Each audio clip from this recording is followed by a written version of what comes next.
தேவன் நமக்கு செய்த நன்மைகளை நினைத்து நாம் ஜெபித்துக் கொண்டு நம்முடைய உள்ளங்களை ஆராய்ந்து இந்த ஆராதனைக்கு நாம் ஆயத்தமாக்கிக் கொள்வோம்.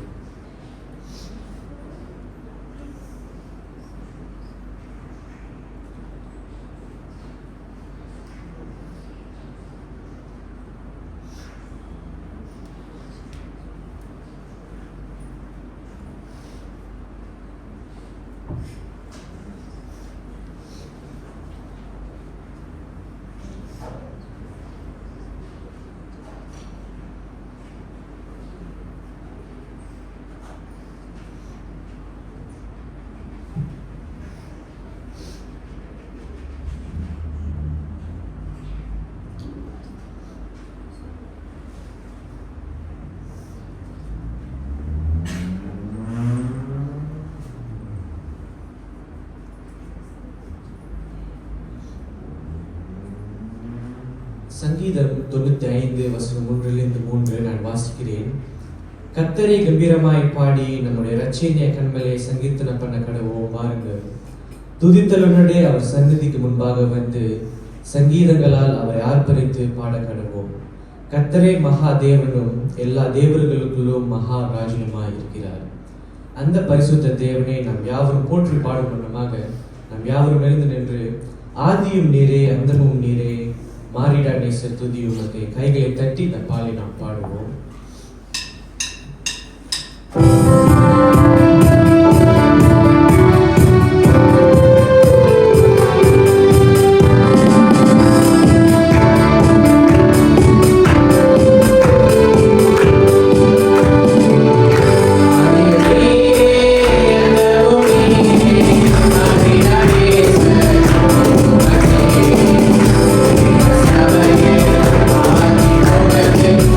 I'm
தந்ததுக்காக மக்கள் நாங்கள் நன்றி செலுத்துகிறோம் ஆண்டவரே.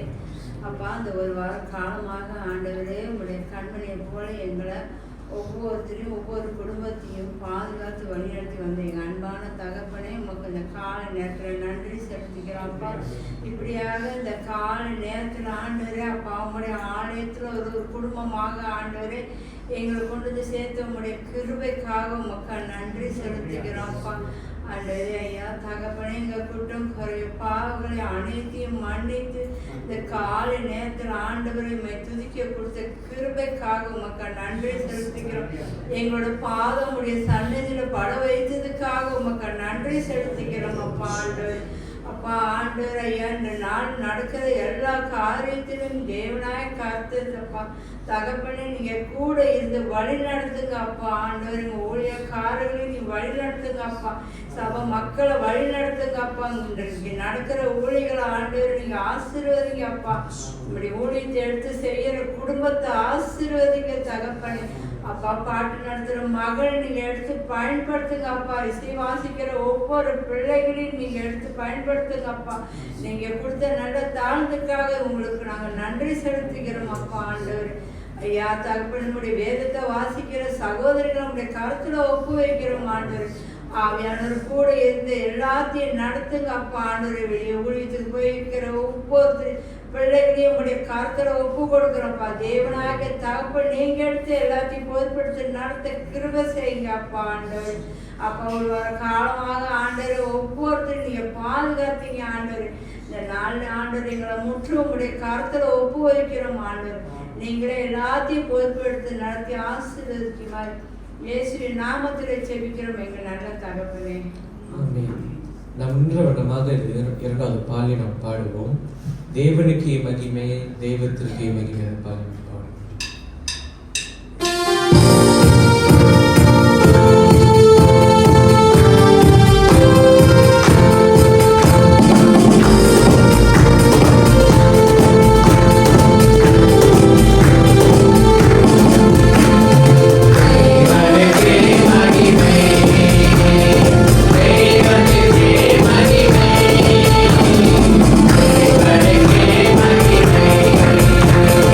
Hey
தியானத்துக்கு எடுத்துக்கொள்ளப்பட்ட வேத பகுதி உபாகமம் 12ஆம் அதிகாரம் வசனம் 1 துவங்கி 19 வரை நாம் யாவரும் எழுதிருந்து மாறி மாறி வாசிப்போம்.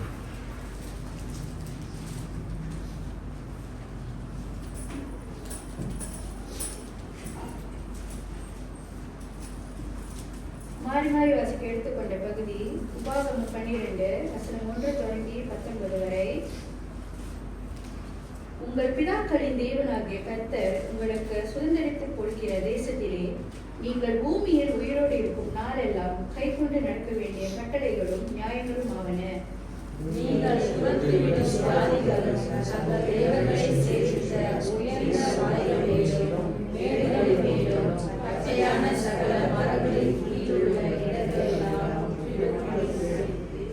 அவர்கள் பலிபீடங்களை இடித்து அவர்கள் சிலைகளை தகர்த்து அவர்கள் தோப்புகளை அக்கினியால் சுட்டெரித்து அவர்கள் தேவர்களின் விக்கிரகங்களை நொறுக்கி அவைகளின் பேரும் அவ்விடத்தில் இராமல் அழியும்படி செய்ய கடவீர்கள். உங்கள் தேவனாகிய கர்த்தர் தம்முடைய நாமம் விளங்கும்படி உங்கள் சகல கோத்திரங்களிலும் தெரிந்து கொள்ளும் ஸ்தானமாகி அவருடைய வாசத்தலத்திலேயே நாடி அங்கே போய் அங்கே உங்கள்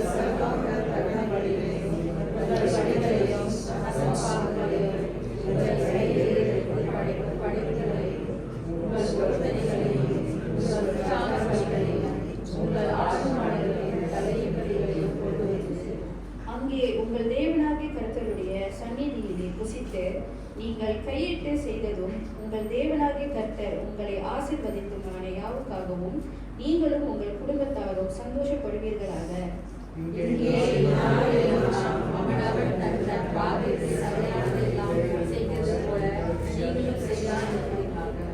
உங்கள் தேவனாகிய கர்த்தர் உங்களுக்கு கொடுக்கும் இளைப்பாறுதலிலும் சுதந்திரத்திலும் நீங்கள் இன்னும் பிரவேசிக்கவில்லையே. நீங்கள் யோர்தானை கடந்து போய் உங்கள் தேவனாகிய கர்த்தர் உங்களுக்கு சுதந்திரத்தை கொடுக்கும் தேசத்தில் குடியேறியிருந்து சுற்றிலும் இருக்கிற உங்கள் சத்துருக்களை எல்லாம்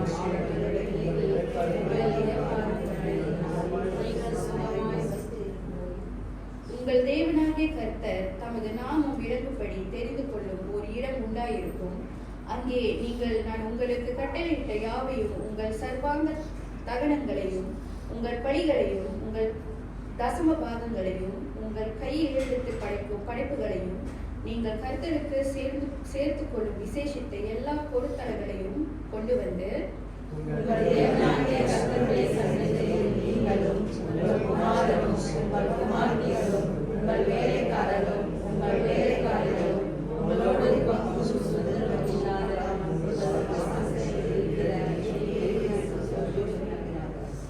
கண்ட இடமெல்லாம் நீ உன் சர்வாங்க தகனபடிகளை இடாதபடிக்கு எச்சரிக்கையாய் இரு.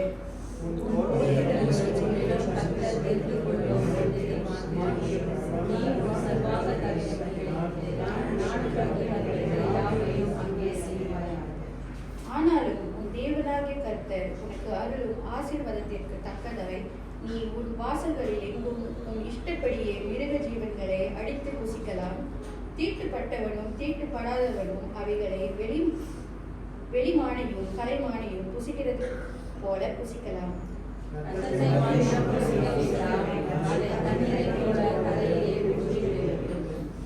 உன் தானியத்திலும் உன் திராட்சை ரசத்திலும் உன் எண்ணெயிலும் தசம பாகத்தையும் உன் ஆடு மாடுகளின் தலை ஈற்றுகளையும் நீ நேர்ந்து கொள்ளும் உன்னுடைய சகல பொருள்களையும் உன் உற்சாக காணிக்கைகளையும் உன் கை ஏறெடுத்து படைக்கும் படைப்புகளையும் நீ உன் வாசல்களை புசிக்க வேண்டாம்.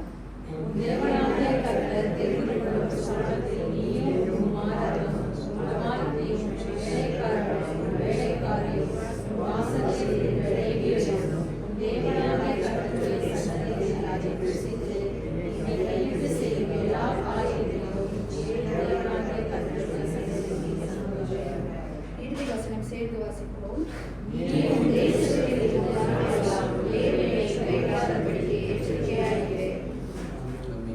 அமர்கள். இயேசு கிறிஸ்துவின் இனிய நாமத்திலே உங்கள் யாவரையும் உடுத்திரம் காலை ஆராதனைக்கு வரவேற்கிறோம். தேவர்களே, இன்னொரு வாரம் நாளைக்கு கூட்டி சேர்த்திருக்கிறார். அதுக்கு நம் ஆண்டவருக்கு நன்றி செலுத்துவோம். நாம் காணிக்கை தசமபாகம் எடுக்கிறதுக்கு முன்பதாக இன்னொரு பாலை நாம் பாடுவோம். தேவகுமாரா தேவகுமாரா என்ன நினைச்சிருந்தோம்.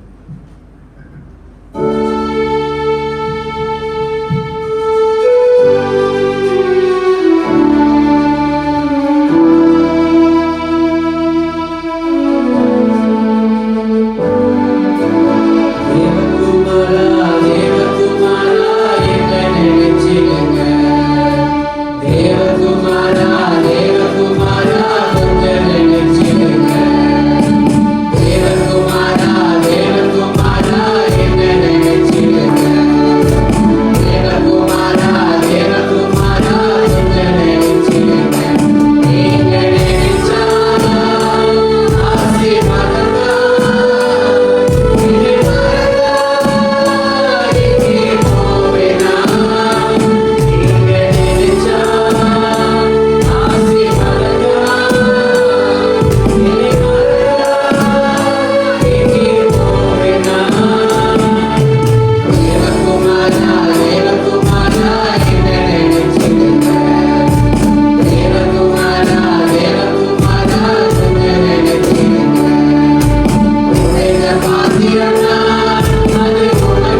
சோஸ்திர பாடலை பாடுவோம்.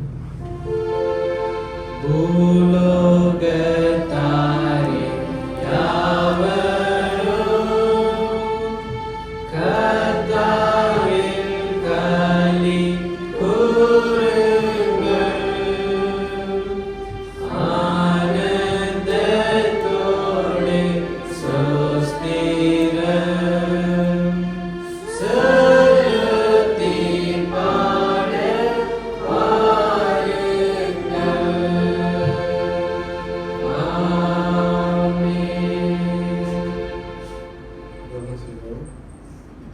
அன்பும் இருக்கும் ஆண்டவரே, வேலைக்காரர்களே, அப்பா ஜீவனுள்ள தேவனே, ஆண்டவரே, காணிக்கை செலுத்தியிருக்கிறோம்.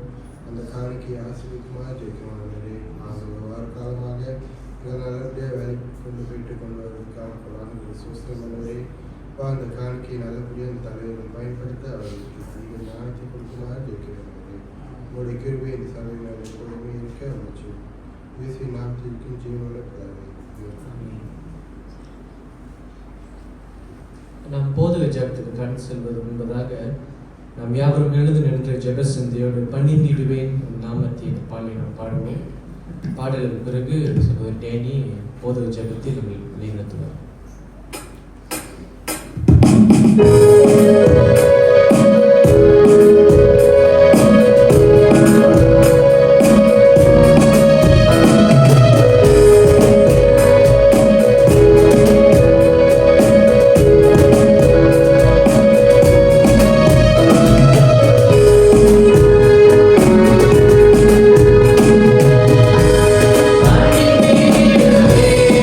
Naman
கண் செல்வோம்.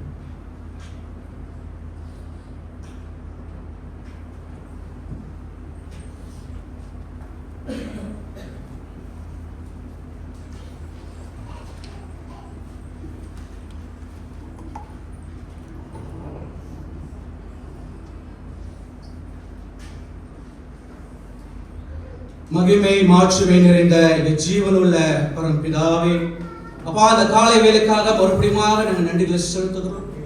உங்களுடைய இரக்கத்தை நீ காட்டுவதற்காக அதிகமாக நன்றி செலுத்துகிறோம் ஆண்டவரே.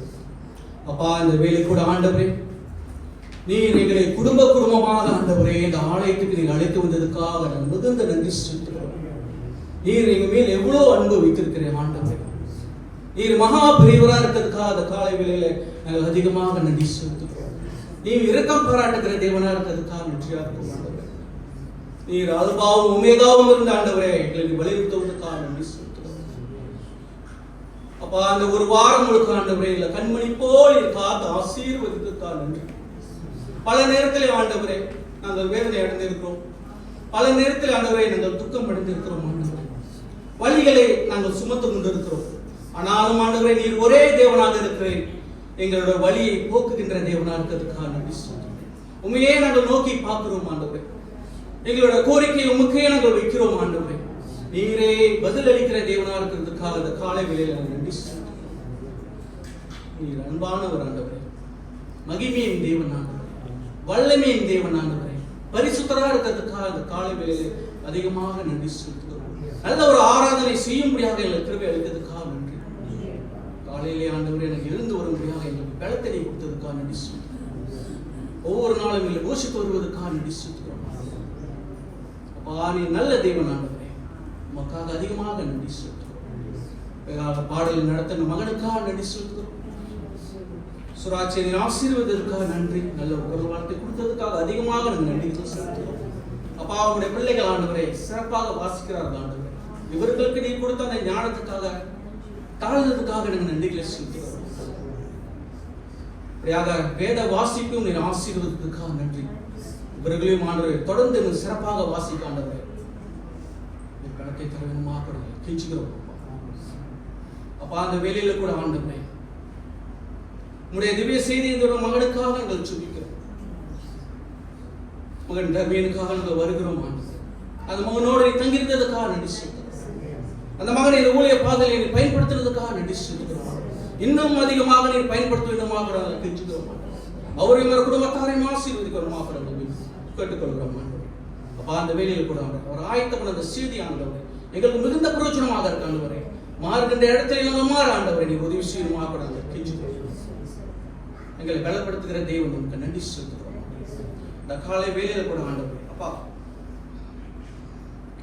இப்படியாக நோய் வாய்ப்பட்டவர்களுக்காக நாங்கள் ஜெபிக்கிறோம். முக்கியமாக மகன் டேனிக்காக நாங்கள் ஜெபிக்கிறோம் ஆண்டவரே. டியாலிசிஸ் செய்து கொண்ட மகனை நீ தங்கியிருக்குமாக வேண்டிக்கிறோம். அந்த மகனோட சிரமத்தையும் கஷ்டத்தையும் நீ அறிகிற தேவன் ஆண்டவரே. இப்படியாக டியாலிசிஸ்க்கு போகும்பொழுது அந்த மன போக்கிலும் வரத்திலையும் தாங்கியிருக்குமாக நாங்கள் ஜெபிக்கிறோம்.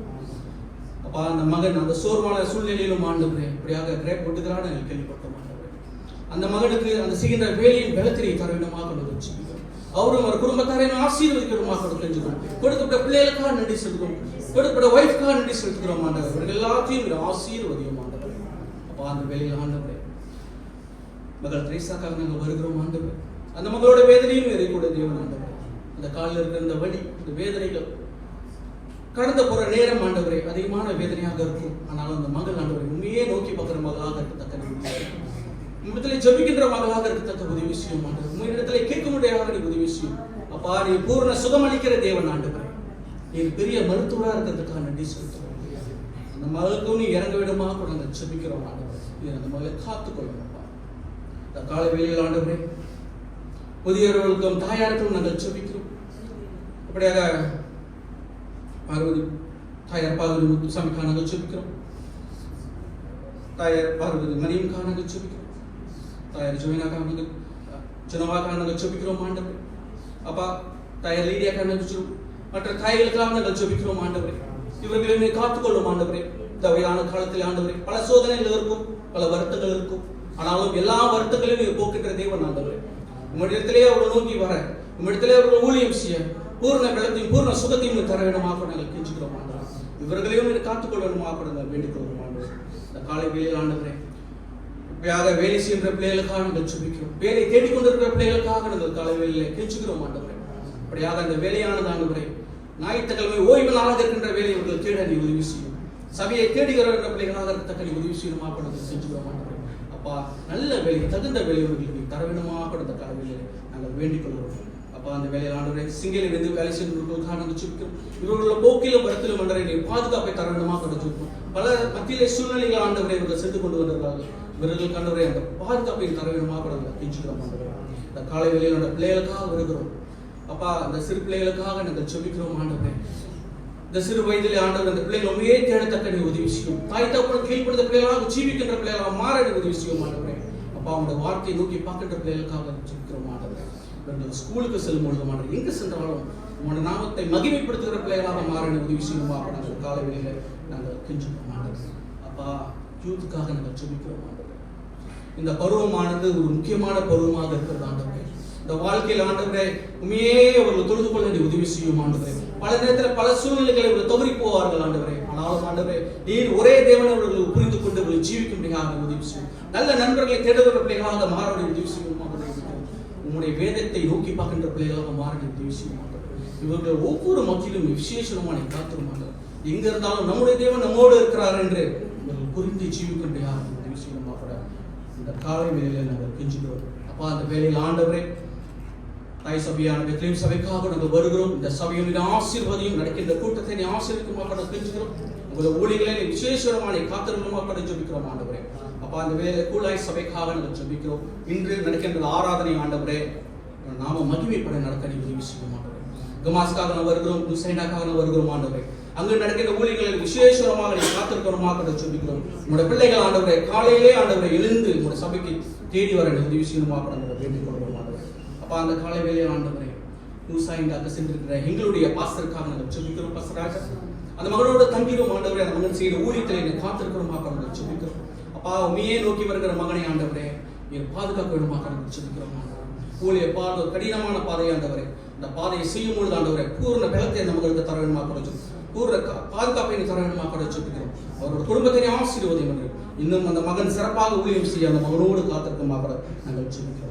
இந்த வேளையில் அந்த சபை டீக்கனுக்காக நான் வருகிறோம். டீக்கன் ஜான் கணக்காக நாங்கள் ஜெபிக்கிறோம். மாசிலி என்று செய்த ஊழியர்களை அவரோடு தங்கிடும் ஆண்டவரே. அவரோட பயணத்தினை ஆசீர்வதித்ததுக்காக நன்றி. மறுபடியும் ஆண்டவரே அவர் வீடு திரும்பும் பொழுது அவரோடு நீ காத்திருக்குமாக நாங்கள் செஞ்சுக்கிறோம். மாசிலே அதிகமான பேர் வந்து கலந்து கொள்ள உதவி செய்யும். சபை நிரம்பி வழி ஆண்டவரே நீ கிருபை காட்டணுமாக ஜெபிக்கிறோம். ஒவ்வொரு பேரும் ஆண்டவரே உங்களை நோக்கி வர உதவி செய்யமாக வேண்டிக் கொள்ளும் ஆண்டவரே. அப்பா, அவங்களுக்கு அதிகமாக நன்றி செலுத்துகிறோம். அப்பா, இந்த வியாழக்கிழமை நடக்கின்ற இந்த பிரே மீட்டிங்காக நாங்கள் ஜெபிக்கிறோம். அதுக்காக நீங்க தங்கிரும் ஆண்டவரே. சபையார் ஒவ்வொரு பேரும் ஆண்டவரே உற்சாகமாக வந்து கலந்து கொள்ள ஆண்டவரே மன வாஞ்சை நீங்க தர வேண்டுமாக கூட நாங்கள் வேண்டிக்கிறோம். அப்பா, அந்த நேரத்தையும் நீங்க ஆயத்தப்படி கொடுக்க வேண்டுமாக கூட நாங்கள் வேண்டிக்கிறோம் ஆண்டவரே. ஒரு முக்கியமான நாள் ஆண்டவரே. அந்த நாளில் எல்லோரும் சபையார் வந்து வாஞ்சோடு கலந்து கொள்ள ஆண்டவரே. அவர்கள் மனதிலே பேசுகிறோமாக கூட நாங்கள் தெரிஞ்சுக்கிறோம். இந்த காலவேளையில் ஆண்டவரே நடந்து கொடுத்த அந்த சர்ச் கேம்ப்காக நன்றி செலுத்துகிறோம். பிபி சர்ச் கேம்ப் மிகுந்த ஆசீர்வாதமாக நடந்தது நான் கேள்விப்பட்டேன் ஆண்டவரே.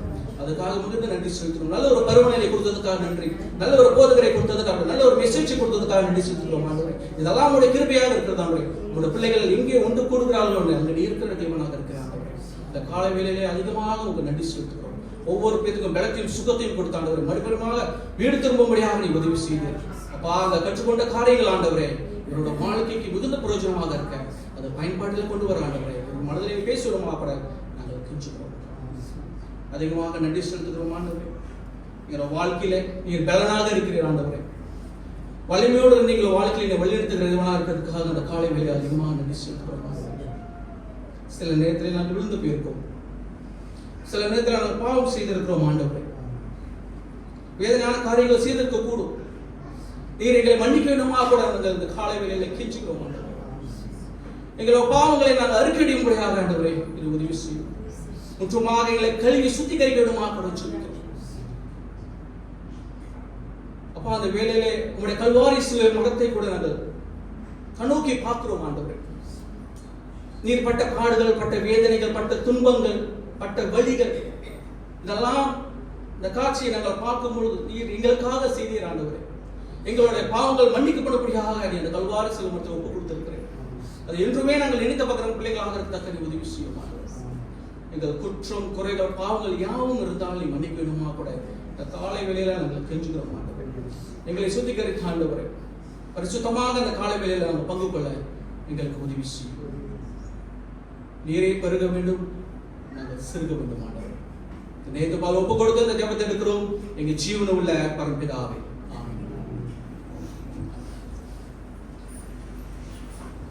செய்தியை கொடுக்க மகன் தர்மீனை நான் அழைக்கிறேன்.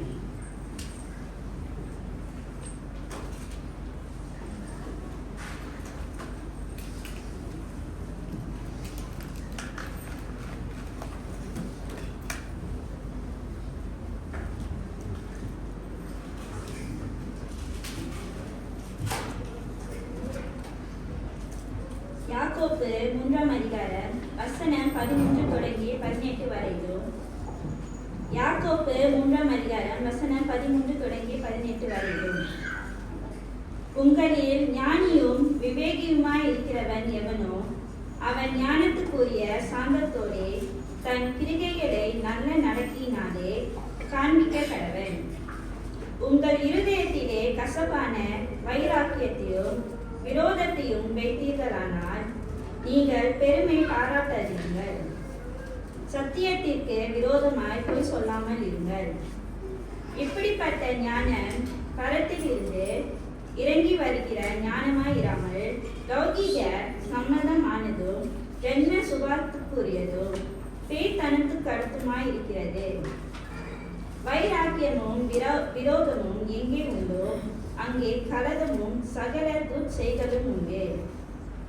பரத்திலிருந்து வருகிற ஞானமும் முதலாவது சுத்தமானதுள்ளதையும் பின்பு சமாதானமும் சாந்தமும் இணக்கமும் உள்ளதாயும் இடத்தாலும் நற்கனிகளாலும் நிறைந்ததாயும் பட்சபாதம் இல்லாததாயும் மாயமற்றதுமாய் இருக்கிறது.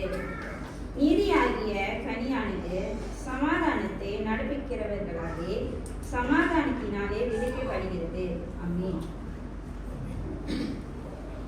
மீண்டுமாக உங்கள் மத்தியிலே தேவ செய்தியை வழங்க தேவன் தந்த இந்த வாய்ப்புக்காக நன்றி.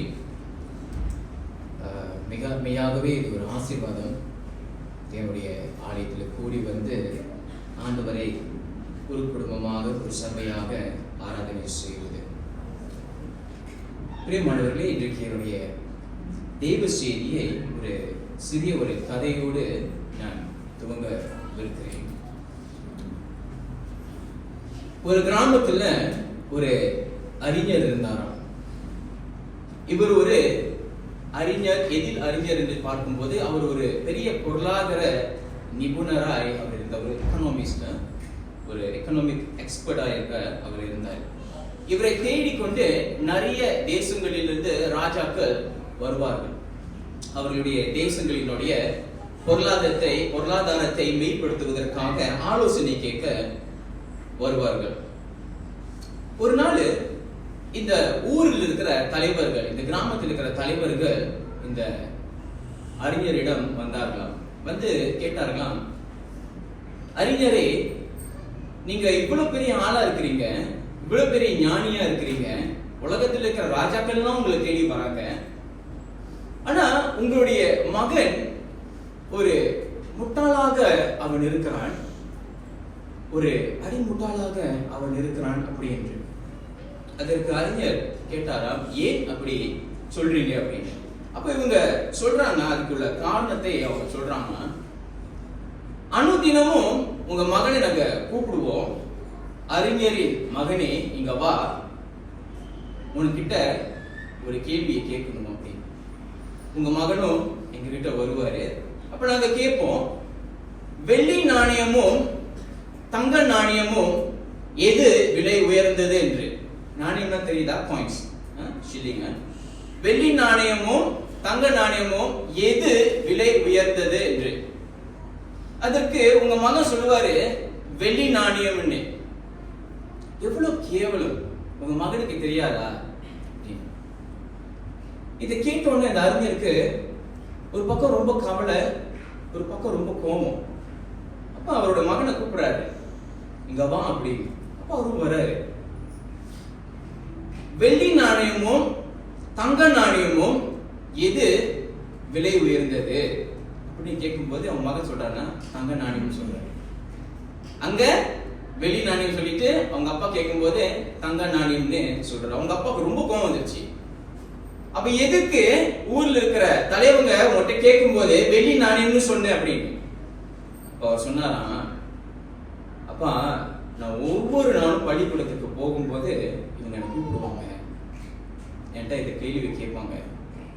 நான் அதுக்கு வெள்ளி நாணயம்னு சொல்லி அந்த நாணயத்தை அவங்க கையில இருந்து நான் வாங்கிட்டு போயிடுவேன். இது 1 வருஷமா நடந்துட்டு இருக்குப்பா அப்படின்னு. நான் தங்க நாணயம்னு சொல்லியிருந்தேன்னா அன்னையோட அந்த விளையாட்டு முடிஞ்சிருக்கும். நான் 1 வருஷமா வெள்ளி நாணயத்தை சேர்த்திருக்க முடியாதுப்பா அப்படின்னு. அதை கேட்டோன்னே அந்த அறிஞருக்கு ஆச்சரியம் தாங்க முடியல. அதே போல பிரியமானவர்களே, சில வேளையிலே உலகத்தின் கண்களுக்கு நாம் அஞ்ஞானிகளைப் போல நாம் காணப்படலாம், ஞானம் இல்லாதவர்களைப் போல நாம் காணப்படலாம். ஆனால் தேவனுக்குள்ளாக நாம் எப்படி இருக்க வேண்டும், எப்படி இருக்கிறோம்? ஞானம் உள்ளவர்களாய் நாம் இருக்கிறோம். பிரியமானவர்களே, உங்கள் மத்தியிலே இன்றைக்கு நான் கொண்டு வந்திருக்கிறதான தெய்வ செய்தியினுடைய தலைப்பு, உங்களில் யார் ஞானவான்? Who is wise among you? இந்த தலைப்பின் கீழே 2 காரியங்களை உங்கள் மத்தியிலே வைக்க விரும்புகிறேன். 2 விதமான ஞானம். முதலாவது லௌகீக ஞானம். லௌகீக ஞானம். இரண்டாவது பரலோகத்தின் ஞானம். அதே ஆங்கிலத்திலே the earthly wisdom is inferior, அது தாழ்வானது. The heavenly wisdom is superior. பரலோகத்தின் ஞானமும் அது உயர்ந்தது. நம் முதல் புள்ளிக்குள்ளாய் நாம் கடந்து போவோம்.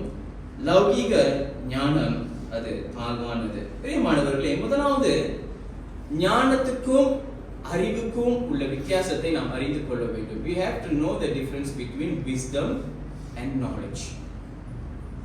அறிவு என்று சொல்லும்போது நாம் எப்படி அந்த அறிவை நாம் பெற்றுக்கொள்கிறோம் என்றால், வாசிப்பின் மூலம், புத்தகங்களை நாம் வாசிக்கிறதன் மூலம், அல்லது நாம் அப்சர்வ் பண்றதன் மூலம், கவனிப்பதன் மூலம், அல்லது நம்மளுடைய அனுபவத்தின் மூலம் நாம் அறிவை நாம் சேர்த்துக் கொள்கிறோம். ஆனால் ஞானம் என்று சொல்லும் போது ஒரு சூழ்நிலை நமக்கு ஏற்படும் போது தக்க நேரத்துல நாம் பெற்றுக்கொண்ட அந்த அறிவை நாம் எப்படி அபியாசப்படுத்துகிறோம். That is what we call wisdom. அதுதான் ஞானம் என்று அர்த்தமாய் இருக்கிறது. இன்றைக்கு இந்த உலகத்துல நிறைய ஞானவான்கள், ஞானிகள் எல்லாம் வாழ்ந்து மரித்தும் போயிருக்கிறார்கள். பல தத்துவ ஞானிகளும் இந்த உலகத்திலே வாழ்ந்தது உண்டு. அரிஸ்டாட்டல், பிளாட்டோ, சொக்ரட்டிஸ் போன்ற தத்துவ ஞானிகளும் வாழ்ந்திருந்தார்கள். அவர்களுடைய தத்துவங்களை இந்நாள் வரைக்கும் சில பேர் எப்படியாக அவருடைய வாழ்க்கையின் கோட்பாடாக அதை எடுத்துக்கொண்டு அவர்கள் அதை கடைபிடித்து வரார்கள். பிரியமானவர்களே, இன்றைக்கு இந்த உலகத்தில் இருக்கிற மனிதர்கள் அவர்கள் எதற்காக இந்த அறிவை அவர்கள் பெற்றுக்கொள்கிறார்? Why do they acquire knowledge? அப்பொழுது அவர்கள் எதற்காக அந்த அறிவை பெற்றுக்கொள்கிறார்கள் என்றால், உலகத்தினுடைய கண்களுக்கு அவர்கள் பெரிய ஒரு ஞானவானாக வெளிப்படுத்துவதற்கு. சிலவர்கள் நினைப்பார்கள், நான் பெரிய ஐஸ்வர்யவானாக நான் இருக்கிறேன், நான் பெரிய ஞானி என்று. ஏன்னா மற்றவங்களுக்கு அந்த திறமை இல்லை, எனக்கு அந்த திறமை இருக்கு, நான் பெரிய ஞானவான். சிலவங்க நினைப்பாங்க, நான் அதிகமா படிச்சிருக்கிறேன், அதனால நான் பெரிய ஞானவான். I'm very wise because I'm more knowledgeable than any other people. பிரியமானவர்களே, மெய்யான ஞானம் அதல்ல.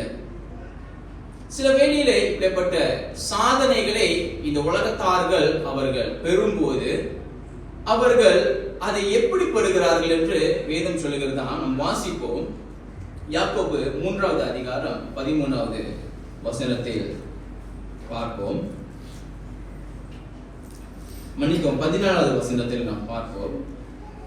உங்கள் இருதயத்திலே கசப்பான வைராக்கியத்தையும் விரோதத்தையும் வைத்தீர்களானால், இந்த உலகத்தினுடைய அறிவை நாம் பெறுவதற்கு, நாம் இந்த உலகத்தினுடைய கண்களுக்கு நாம் ஞானவானாய் நாம் இருப்பதற்கு அதை பெறுவதற்கு அநேக வேளையிலே விரோதங்கள் ஏற்படும். எப்படி விரோதங்கள் ஏற்படும், எப்படி இந்த வைராக்கியம் ஏற்படும் என்று நாம் பார்க்கும்போது, அவனை விட நான் சிறப்பாக நாம் செய்ய வேண்டும். ஒருவன் நம்மளை விட சிறப்பாக செய்து விட்டானால் நமக்கு அவன்கிட்ட ஒரு envy, இங்கிலீஷ்ல envy இருக்கு, பொறாமை. பொறாமை, ஒரு வைராக்கியம். நான் அவனை விட நான் சிறப்பா செய்யணும், அவனை விட நான் பெரியவனா இருக்கணும், அவனை விட நான் உயர்ந்தவனாக நான் காணப்பட வேண்டும் என்று. ஆகையால் இந்த உலகத்தினுடைய ஞானத்தை நாம் பார்க்கும்போது அது விரோதத்தையும் அது வைராக்கியத்தையும் கொண்டதாய் இருக்கிறது. நாம் வாசிப்போம் 1 கொரிந்தியர் 3வது அதிகாரம் 19வது வசனம் 20வது வசனம்.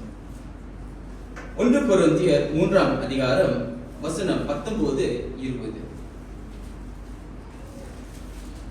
இவ்வுலகத்தின் ஞானம் தேவனுக்கு முன்பாக பைத்தியமாய் இருக்கிறது. அப்படியே ஞானிகளை அவர்களுடைய தந்திரத்திலே அவரை பிடிக்கிறார் என்றும் ஞானிகளுடைய சிந்தனைகள் வீணாய் இருக்கிறது என்று கர்த்தர் அறிந்திருக்கிறார் என்றும் எழுதியிருக்கிறது. வேதம் என்ன சொல்லுதுன்னா, ஆண்டவருக்கு முன்பதாக இந்த உலகத்தினுடைய ஞானம் எப்படியாக இருக்கிறதா? பைத்தியமாய் இருக்கிறதா? It is not of any worth. அது பைத்தியமாக காணப்படுகிறது இந்த உலகத்தினுடைய ஞானம். அதே போல அந்த ஞானிகள் அவர்களுடைய தந்திரத்திலே பிடிக்கிறார் என்றும் ஞானிகளுடைய சிந்தனைகள் அது வீணாய் இருக்கிறது. யாருடைய சிந்தனை? ஞானிகள் என்று வேதம் சொல்லுகிறது. அப்ப இந்த உலகத்தில் ஞானிகள் இருக்கிறார்கள், அவர்களுடைய சிந்தனை எப்படி இருக்கிறதா? அது வீணாய் இருக்கிறது என்று கர்த்தர் அறிந்திருக்கிறார். இதே வசனத்தை நீங்க 94ஆம் சங்கீதம் 11ஆம் வசனத்தில் நீங்கள் வாசித்து கொள்ளலாம். நீங்க இதை குறிப்பெடுத்துக் கொள்ளலாம். இந்த 15வது வசனத்தை நாம் பார்க்கும்போது இது கொஞ்சம் கடினமாக அது எழுதியிருக்கிறது இந்த ஞானத்தை குறித்து. இப்படிப்பட்ட ஞானம்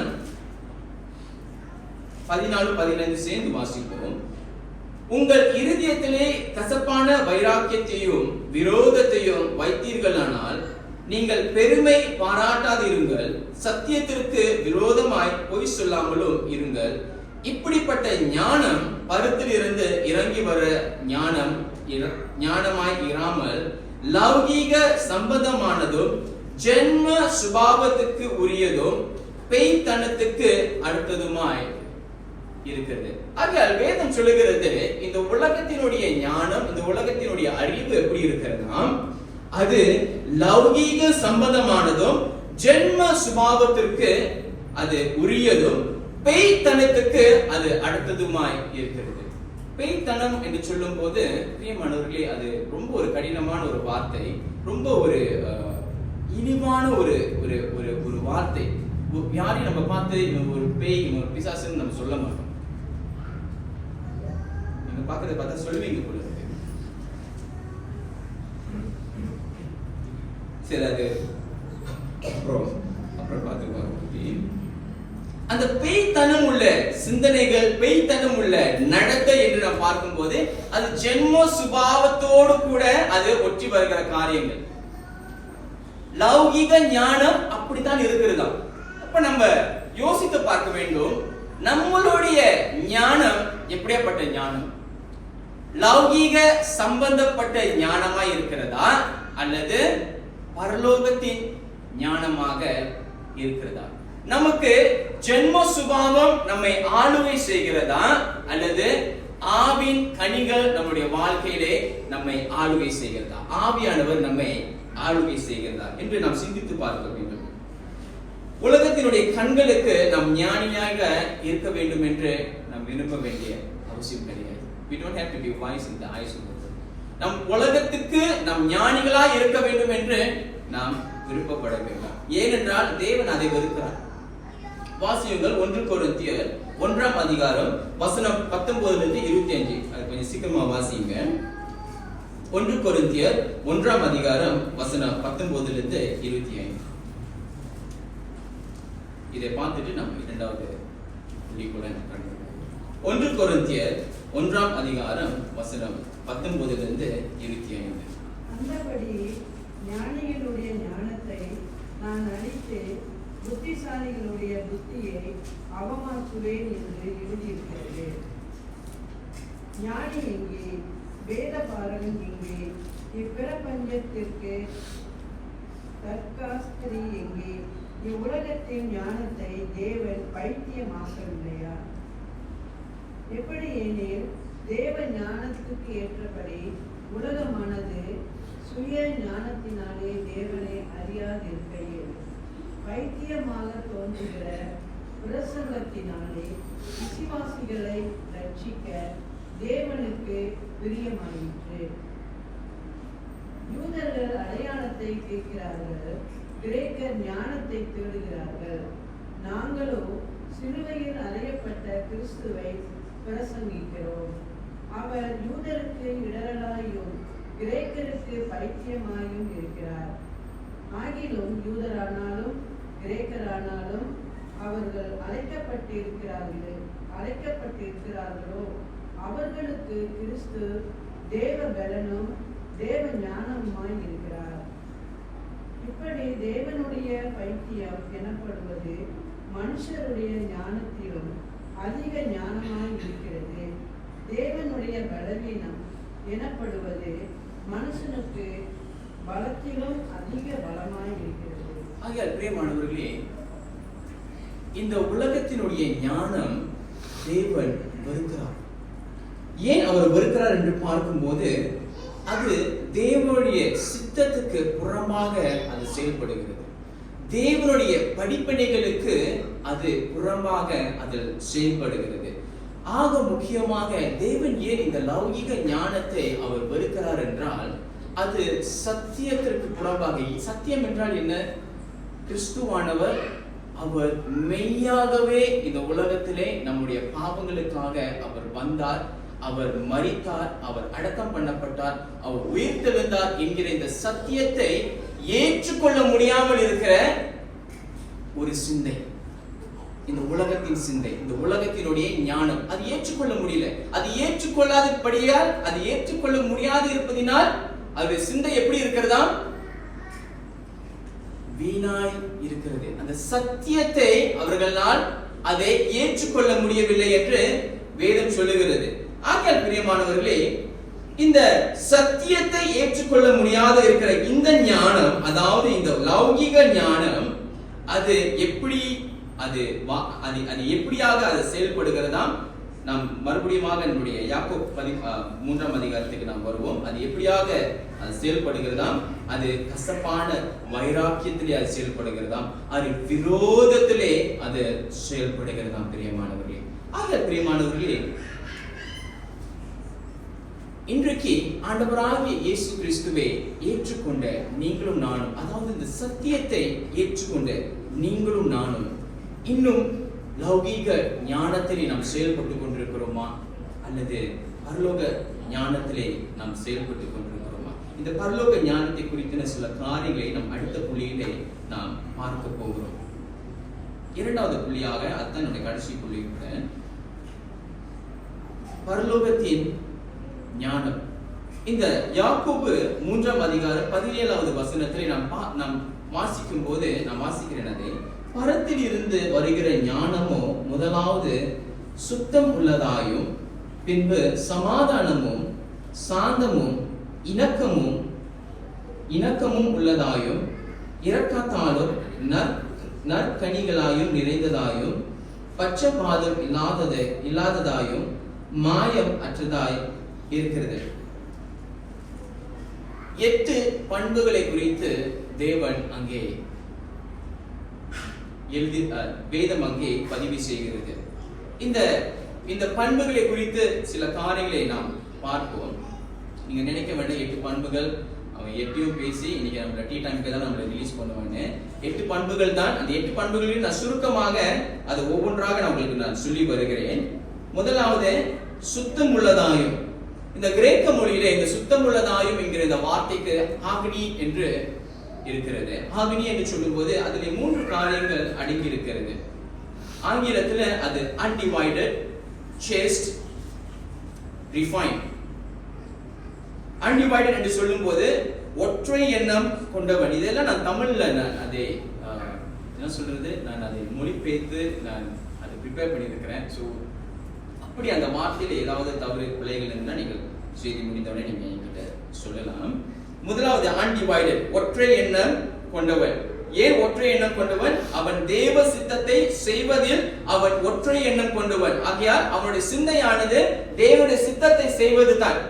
அவன் தேவனுடைய சித்தத்தை செய்து கொண்டே உலகத்தினுடைய சித்தத்தை நிறைவேற்றுவது அவனுக்கு பிரியமாய் இராத காரியம். உலகத்தின் ஆசாபாசங்களுக்கு விலகி இருப்பது. இரண்டாவது சேஸ், கற்பு மிக்க, morally clean, free from the corrupting influences of the world.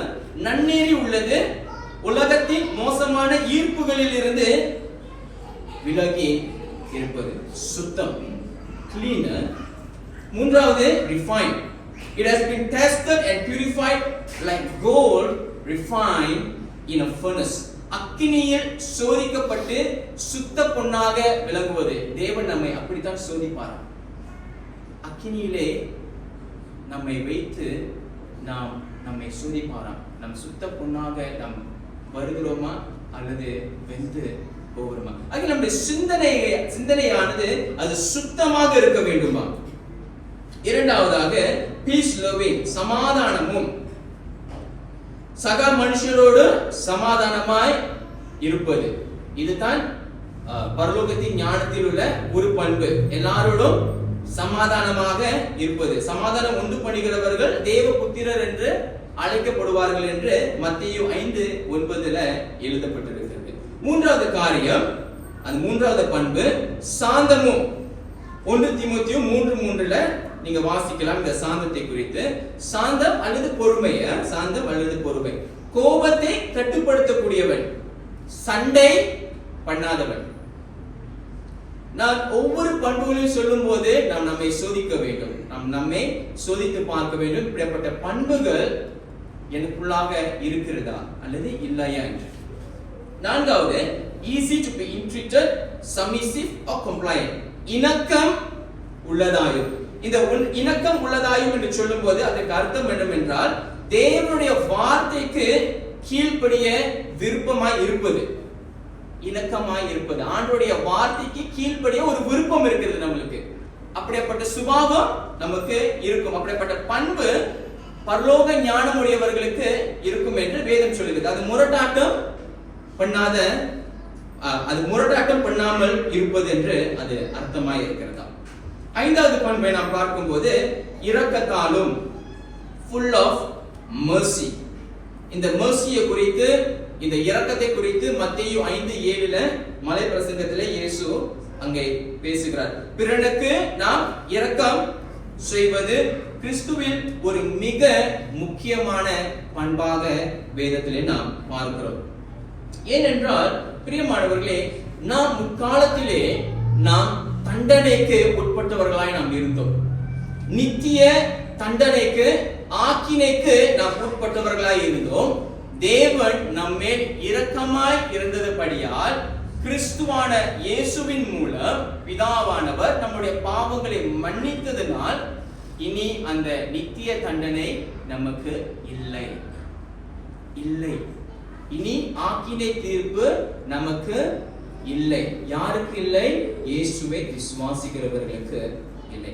தேவன் நம்மேல் இரக்கமாய் இருக்கிறது போல நாமும் மற்றவர்களுக்கு இரக்கம் செய்ய வேண்டும். இது ஐந்தாவது பண்பு.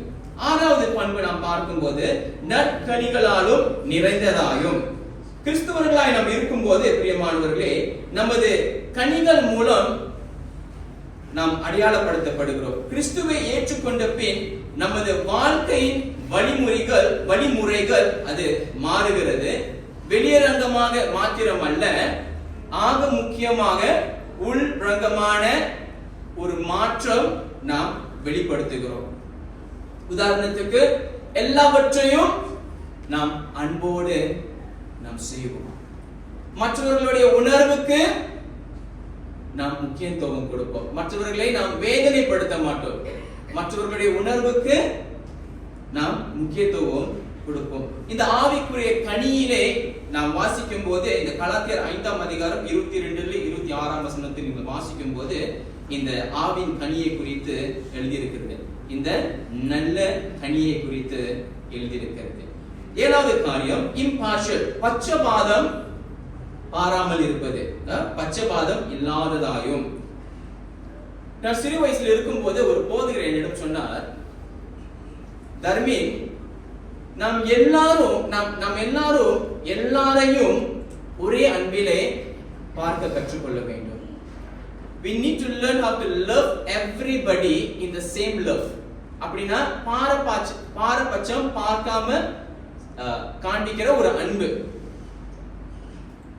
அவனுடைய நிலை எப்படி இருக்கிறதோ அது பிரச்சனை கிடையாது.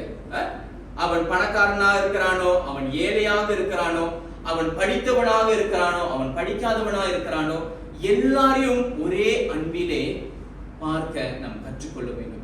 எந்த பாரபட்சமும் நாம் பார்க்கக்கூடாது. ஏனென்றால் தேவனும் பட்சபாதம் பார்க்கிற தேவன் அல்ல. இதுவும் ஒரு பண்பாக இருக்கிறது. இறுதியாக 8வது பண்பாக சின்சியர், மாயம் அற்றதாயும் இருக்கிறது. மாயம் அற்றதாய் இருப்பது என்றால் உண்மையாய் நாம் இருப்பது. இந்த வேத பாதகர்களை போல, மாயக்காரனை போல நாம் வாழ்வதல்ல, ஹிப்போக்ரேட்ஸா நம்ம இருக்கிறதல்ல, சின்சியராக நாம் இருக்க வேண்டும். உண்மையாய் இருப்பது, மனிதன் எந்த ஒரு வஞ்சகமும் இல்லாமல் இருப்பது, எந்த ஒரு வஞ்சகமும் இல்லாமல் இருப்பது.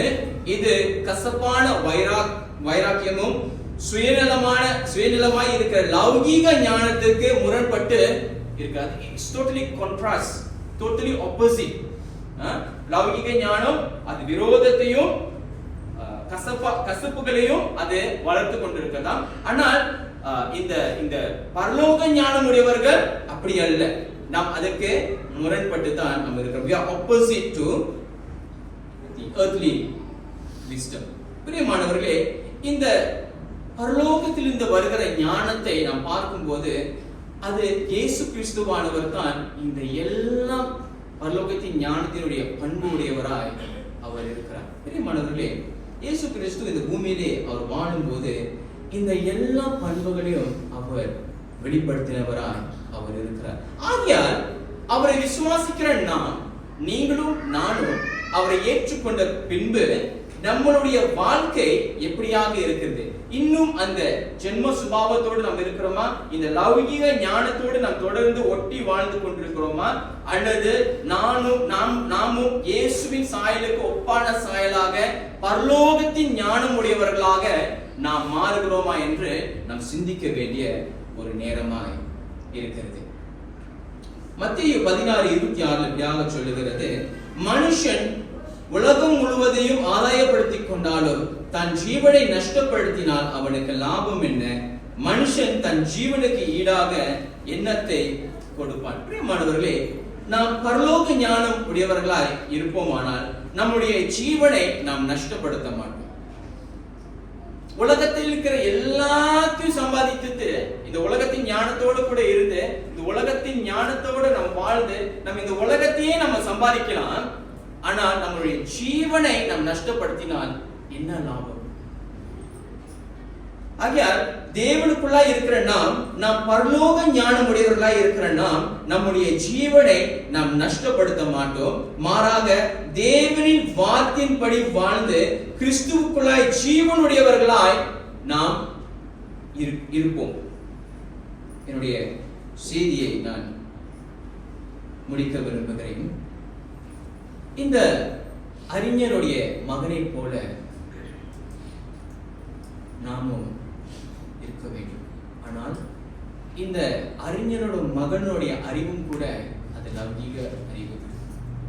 தேவன் நம்மிடம் எதிர்பார்ப்பது பரலோக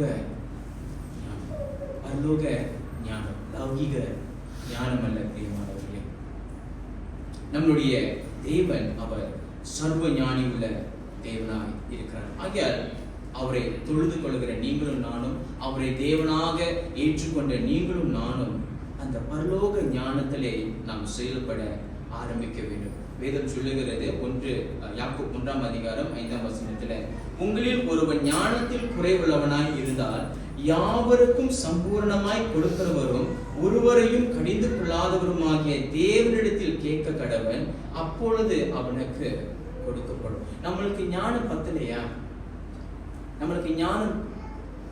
நம்மளுக்கு செயல்பட தெரியலையா? நம்ம யாரிடம் கேட்க வேண்டும்?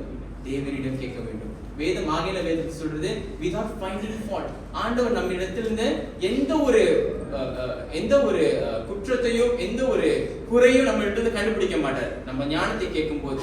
மாறாக அது நமக்கு எப்படி தருகிறாராம்?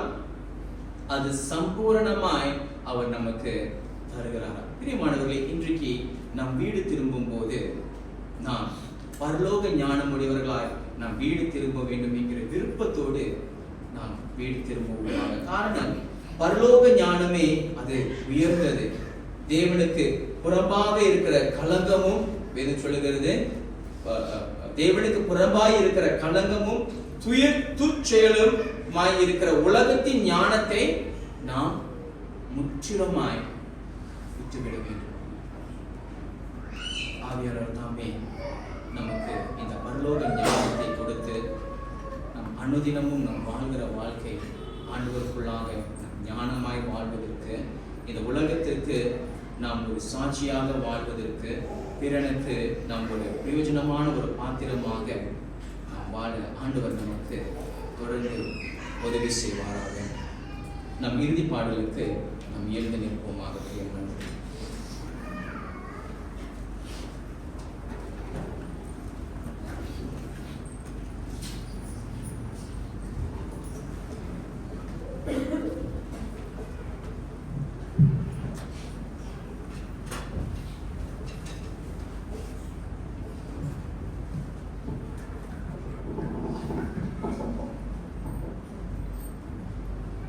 யாவரும் எழுந்து நின்று இறுதி பாடலை பாடுவோம். மகிமை மாட்சிமை இருந்தவரே மகிழுடன் தொழுகிறோம்.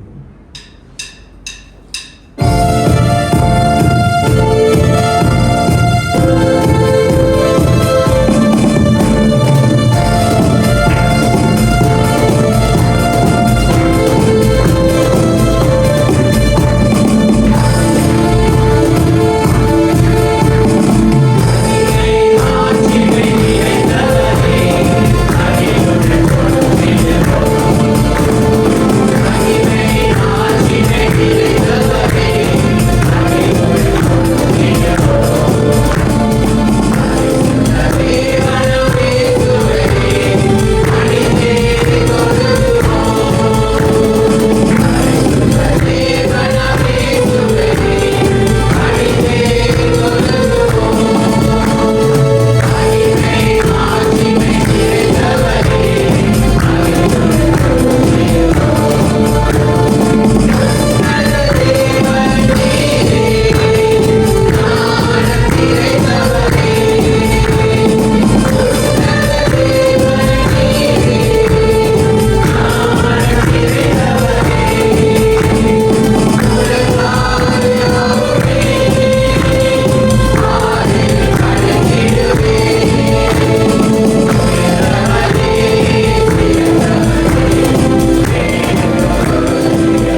கொள்வோம்.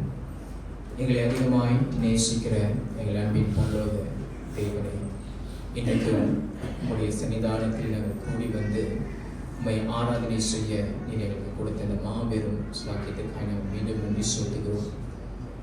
சர்வ ஞானியாய் இருக்கிற எங்கள் ஆண்டவராகிய இயேசு கிறிஸ்துவே, உம்மை போல நாங்களும் ஞானமுள்ளவர்களாய் நடந்து கொள்ள எங்களுக்கு உதவி செய்யும். இந்த லௌகீக ஞானத்தினால் அல்ல அப்பா, பரலோகத்தின் ஞானத்தினால் இதை எங்களை நிரப்பும். ஆண்டவரை நாங்கள் கற்றுக்கொண்ட அந்த 8 பண்புகளும் எங்களுடைய வாழ்க்கையிலே நாங்கள் அதை வெளிப்படுத்த எங்களுக்கு உதவி செய்யும் அப்பா. அப்பா, இந்த காலை வேளையில் அப்பா, எங்கள் உள்ளத்தை நாங்கள் ஆராய்ந்து பார்க்க எங்களுக்கு நீ உதவி செய்வீராக அப்பா. உமக்கு பிரியமில்லாத காரியங்கள், உம்மை வேதனைப்படுத்தும் வழி எங்களுக்கு உண்டானால் நாங்கள் அதை முற்றிலுமாய் விற்றுவிட, முற்றிலுமாய் மனம் திரும்பி அப்பா, நாங்கள் எங்களை உடைய பொற்பாதத்தில் எங்களை ஒப்புக் கொடுக்கிறோம் அப்பா. எங்களை மன்னித்து எங்களை மீண்டுமாய் உங்களுடைய பிள்ளையாமை மாற்றி எங்களை நடத்துவதாக அப்பா. இந்த காலை வேளையில் இந்த முழு ஆராதனையையும் ஆசீர்வதித்ததுக்காக நாங்கள் அதிகமாக நன்றி செலுத்துகிறோம். இன்றைக்கு நாங்கள் வீடு திரும்பும் போது மன நிறைவோடு நாங்கள் வீட்டுக்கு போக எங்களுக்கு உதவி செய்யும். மீதம் இருக்கிற நாளையும் ஒரு கருத்தில் ஒப்பு வைக்கிறோம். கருத்தை தொடர்ந்து ஆசீர்வதித்து வழி நடத்த நாங்கள் ஜெபிக்கிறோம். எங்களுடைய பாவங்களையும் எங்களுடைய அக்கிரமங்களையும் எங்களுடைய மீறுதல்களையும் எங்களுக்கு மன்னித்து எங்களை வழி நடத்தும். இயேசுவின் இனிய நாமத்தில் ஜெபிக்கிறோம் ஜீவனுள்ள எங்கள் நல்ல பிதாவே, ஆமென். ஆமென். என் ஆத்துமாவே கர்த்தரை ஸ்தோத்திரி, என் முழுவதுமே அவர் பரிசுத்த நாமத்தை ஸ்தோத்திரி. என் ஆத்துமாவே கர்த்தரை ஸ்தோத்திரி, கர்த்தர் செய்த சகல உபகாரங்கள்